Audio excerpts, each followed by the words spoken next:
ನಮಸ್ಕಾರ ಸ್ನೇಹಿತರೆ, welcome back to my YouTube channel.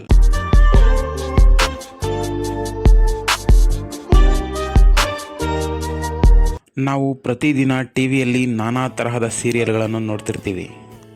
ಕೆಲವು ಸೀರಿಯಲ್ಸು ಬಂದು ಕೆಲವೇ ತಿಂಗಳುಗಳಲ್ಲಿ ಮುಗಿದು ಹೋದರೆ, ಇನ್ನು ಕೆಲವು ವರ್ಷಗಟ್ಟಲೆ ಬಂದು ನಮ್ಮ ಮನೆಯ ಸದಸ್ಯರ ಹಾಗೆ ಆಗಿ ಹೋಗುತ್ತವೆ.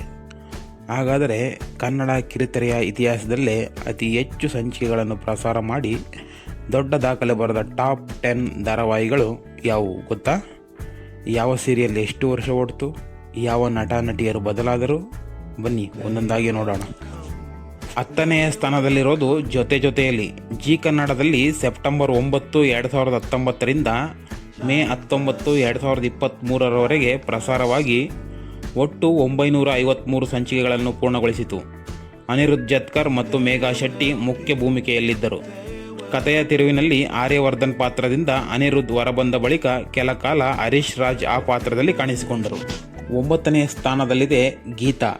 ಇದು ಕಲರ್ಸ್ ಕನ್ನಡದಲ್ಲಿ ಜನವರಿ 6, 2020ರಿಂದ ಮಾರ್ಚ್ 9, 2024ರವರೆಗೆ ಪ್ರಸಾರಗೊಂಡು 1107 ಸಂಚಿಕೆಗಳನ್ನು ಕಂಡಿತು. ಧನುಷ್ ಗೌಡ ಮತ್ತು ಭವ್ಯ ಗೌಡ ವಿಜಯ್ ಹಾಗೂ ಗೀತಾ ಪಾತ್ರದಲ್ಲಿ ಅಭಿನಯಿಸಿ ಪ್ರೇಕ್ಷಕರನ್ನು ರಂಜಿಸಿದರು. 8ನೇ ಸ್ಥಾನದಲ್ಲಿರುವುದು ಕಮಲಿ. ಜಿ ಕನ್ನಡ ವಾಹಿನಿಯಲ್ಲಿ ಮೇ 28, 2018ರಿಂದ ಅಕ್ಟೋಬರ್ 7, 2022ರವರೆಗೆ ಪ್ರಸಾರವಾಗಿ ಒಟ್ಟು 1178 ಸಂಚಿಕೆಗಳನ್ನು ಪೂರ್ಣಗೊಳಿಸಿತು. ಅಮೂಲ್ಯ ಗೌಡ ಮತ್ತು ನಿರಂಜನ್ BS ಮುಖ್ಯ ನಟ ನಟಿಯರಾಗಿದ್ದರು. 7ನೇ ಸ್ಥಾನದಲ್ಲಿರೋದು ಗಟ್ಟಿಮೇಳ. ಜಿ ಕನ್ನಡದಲ್ಲಿ ಮಾರ್ಚ್ 11, 2019ರಿಂದ ಜನವರಿ 5, 2024ರವರೆಗೆ ಪ್ರಸಾರವಾದ ಈ ಸೀರಿಯಲ್ನ ಒಟ್ಟು 1243 ಸಂಚಿಕೆಗಳನ್ನು ಕಂಡಿತು. ರಕ್ಷಗೌಡ್ ಮತ್ತು ನಿಶಾ ರವಿಕೃಷ್ಣನ್, ವೇದಾಂತ್ ಅಮೂಲ್ಯ ಎಂಬ ಜೋಡಿ ಬಹಳ ಜನಪ್ರಿಯವಾಯಿತು. ವೇದಾಂತ್ ಅವರ ತಾಯಿ ಸುಹಾಸಿನಿ ಪಾತ್ರವನ್ನು ಕಾಲಕಾಲಕ್ಕೆ ಬೇರೆ ಬೇರೆ ನಟಿಯರು ನಿರ್ವಹಿಸಿದ್ದರು. 6ನೆಯ ಸ್ಥಾನದಲ್ಲಿರುವುದು ಪಾರು.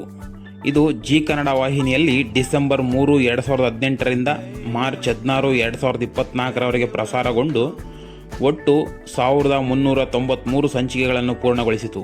ಮೋಕ್ಷಿತಾ ಪೈ, ಶರತ್ ಪದ್ಮನಾಭ್ ಹಾಗೂ ವಿನಯ್ ಪ್ರಸಾದ್ ಅವರ ಅಭಿನಯ ಈ ಸೀರಿಯಲ್ನಲ್ಲಿ ಪ್ರಮುಖ ಆಕರ್ಷಣೆಯಾಗಿತ್ತು. 5ನೇ ಸ್ಥಾನದಲ್ಲಿರೋದು ಕನ್ನಡಿಗರ ಅಚ್ಚುಮೆಚ್ಚಿನ ಧಾರಾವಾಹಿ ಅಗ್ನಿಸಾಕ್ಷಿ. ಕಲರ್ಸ್ ಕನ್ನಡದಲ್ಲಿ ಡಿಸೆಂಬರ್ 2, 2013ರಿಂದ ಜನವರಿ 3, 2020ರವರೆಗೆ ಪ್ರಸಾರವಾದ ಈ ಧಾರಾವಾಹಿ 1588 ಸಂಚಿಕೆಗಳನ್ನು ಕಂಡಿತು. ವಿಜಯ್ ಸೂರ್ಯ, ವೈಷ್ಣವಿ ಗೌಡ, ಸಿದ್ಧಾರ್ಥ್ ಮತ್ತು ಸನ್ನಿಧಿ ಜೋಡಿ ಮತ್ತು ಪ್ರಿಯಾಂಕಾ ಶಿವಣ್ಣ ಪ್ರಮುಖ ನಟರಾಗಿದ್ದರು. ತನು ಪಾತ್ರದಲ್ಲಿ ಮೊದಲು ಶೋಭಾ ಶೆಟ್ಟಿ ನಟಿಸಿದ್ದು, ಬಳಿಕ ಐಶ್ವರ್ಯ ಸಲಿಮತ್ ಆ ಜಾಗಕ್ಕೆ ಬಂದಿದ್ದರು. 4ನೇ ಸ್ಥಾನದಲ್ಲಿ ಅಮೃತ ವರ್ಷಿಣಿ. ಇದು ಸ್ಟಾರ್ ಸುವರ್ಣ ವಾಹಿನಿಯಲ್ಲಿ 2012ರಿಂದ 2017ರವರೆಗೆ ಸತತ 5 ವರ್ಷಗಳಿಗೂ ಹೆಚ್ಚು ಕಾಲ ಪ್ರಸಾರವಾಯಿತು. ರಾಜೇಶ್ ಮತ್ತು ರಜನಿ ಮುಖ್ಯ ಭೂಮಿಕೆಯಲ್ಲಿ ನಟಿಸಿದ್ದ ಈ ಧಾರಾವಾಹಿ ಒಟ್ಟು 1700ಕ್ಕೂ ಹೆಚ್ಚು ಸಂಚಿಕೆಗಳನ್ನು ಪೂರೈಸುವ ಮೂಲಕ ದೊಡ್ಡ ದಾಖಲೆ ಬರೆಯಿತು.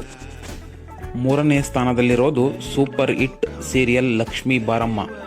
ಕಲರ್ಸ್ ಕನ್ನಡದಲ್ಲಿ ಮಾರ್ಚ್ 4, 2013ರಿಂದ ಜನವರಿ 25, 2020ರವರೆಗೆ ಪ್ರಸಾರವಾಯಿತು.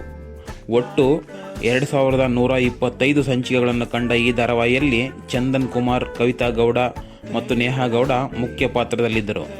ಕಥೆಯ ನಡುವೆ ನಾಯಕ ಚಂದನ್ ಪಾತ್ರದಲ್ಲಿ ಆಕರ್ಷ್ ಬೈರುಮುಡಿ, ಶೈನ್ ಶೆಟ್ಟಿ ಹಾಗೂ ಚಂದನ್ ಗೌಡ ಬದಲಾಗಿ ನಟಿಸಿದ್ದರು. 2ನೇ ಸ್ಥಾನದಲ್ಲಿರೋದು ಮಾಂಗಲ್ಯ ಧಾರಾವಾಹಿ. ಇದು ಉದಯ ಟಿವಿಯಲ್ಲಿ ಪ್ರಸಾರವಾಗಿತ್ತು. 2000ರ ದಶಕದ ಮಧ್ಯಭಾಗದಲ್ಲಿ ಆರಂಭವಾಗಿ 2010ರವರೆಗೆ ಸತತವಾಗಿ ಪ್ರಸಾರಗೊಂಡು ಬರೋಬ್ಬರಿ 2220 ಸಂಚಿಕೆಗಳನ್ನು ಪೂರೈಸಿತು. 4 ಅಕ್ಕ ತಂಗಿಯರ ಭಾವನಾತ್ಮಕ ಕಥೆಯುಳ್ಳ ಈ ಧಾರಾವಾಹಿಯಲ್ಲಿ ಹಲವು ಹಿರಿಯ ಕಲಾವಿದರು ನಟಿಸಿ ಮನೆ ಮಾತಾಗಿದ್ದಾರೆ. ಪುಟ್ಟಗೌರಿ ಮದುವೆ ಅಥವಾ ಮಂಗಳಗೌರಿ ಮದುವೆ. ಮೊದಲನೇ ಸ್ಥಾನದಲ್ಲಿರೋದು ನಮ್ಮ ಕನ್ನಡ ಕಿರುತೆರೆಯ ಅತಿ ಹೆಚ್ಚು ಸಂಚಿಕೆ ಕಂಡ ಪುಟ್ಟಗೌರಿ ಮದುವೆ. ಇದು ಕಲರ್ಸ್ ಕನ್ನಡ ವಾಹಿನಿಯಲ್ಲಿ ಪ್ರಸಾರವಾಗುತ್ತಿತ್ತು. ಡಿಸೆಂಬರ್ 24, 2012ರಲ್ಲಿ ಆರಂಭವಾಗಿ ಅಕ್ಟೋಬರ್ 9, 2022ರವರೆಗೆ ಅಂದರೆ ಸುಮಾರು 10 ವರ್ಷಗಳಿಗೂ ಹೆಚ್ಚು ಕಾಲ ಓಡಿ 3026 ಸಂಚಿಕೆಗಳನ್ನು ಪೂರ್ಣಗೊಳಿಸಿತು. ಆರಂಭದಲ್ಲಿ ರಕ್ಷ್ ಮತ್ತು ರಂಜನಿ ರಾಘವನ್ ಮುಖ್ಯ ಭೂಮಿಕೆಯಲ್ಲಿದ್ದರೆ, ಕಥೆಯಲ್ಲಿ ದೊಡ್ಡ ಲೀಫ್ ಬಂದ ನಂತರ ಗಗನ್ ಚಿನ್ನಪ್ಪ ಮತ್ತು ಕಾವ್ಯಶ್ರೀ ನಟಿಸಿದರು ಹಾಗೂ ಸೀರಿಯಲ್ ಹೆಸರು ಮಂಗಳ ಗೌರಿ ಮದುವೆ ಎಂದು ಬದಲಾಯಿತು. ನೋಡಿದ್ರಲ್ಲ ಸ್ನೇಹಿತರೆ, ಕನ್ನಡ ಕಿರುತೆರೆಯಲ್ಲಿ ಅತಿ ಹೆಚ್ಚು ಸಂಚಿಕೆಗಳನ್ನು ಪೂರೈಸಿ ದಾಖಲೆ ಬರೆದ ಟಾಪ್ 10 ಧಾರಾವಾಹಿಗಳ ಸಂಪೂರ್ಣ ಮಾಹಿತಿ ಇದು. ಈ 10 ಸೀರಿಯಲ್ಸ್ಗಳಲ್ಲಿ ನಿಮ್ಮ ಅತ್ಯಂತ ನೆಚ್ಚಿನ ಸೀರಿಯಲ್ ಯಾವುದು ಮತ್ತು ನೀವು ಯಾವ ಸೀರಿಯಲನ್ನು ಮಿಸ್ ಮಾಡದೆ ನೋಡ್ತಿದ್ರಿ ಅನ್ನೋದನ್ನು ಕಾಮೆಂಟ್ ಮಾಡಿ ತಿಳಿಸಿ. ಈ ವಿಡಿಯೋ ನಿಮಗೆ ಇಷ್ಟವಾಗಿದ್ದರೆ ಲೈಕ್ ಮಾಡಿ ಮತ್ತು ನಮ್ಮ ಚಾನಲನ್ನು ಸಬ್ಸ್ಕ್ರೈಬ್ ಮಾಡಲು ಮರೆಯದಿರಿ. ಧನ್ಯವಾದಗಳು.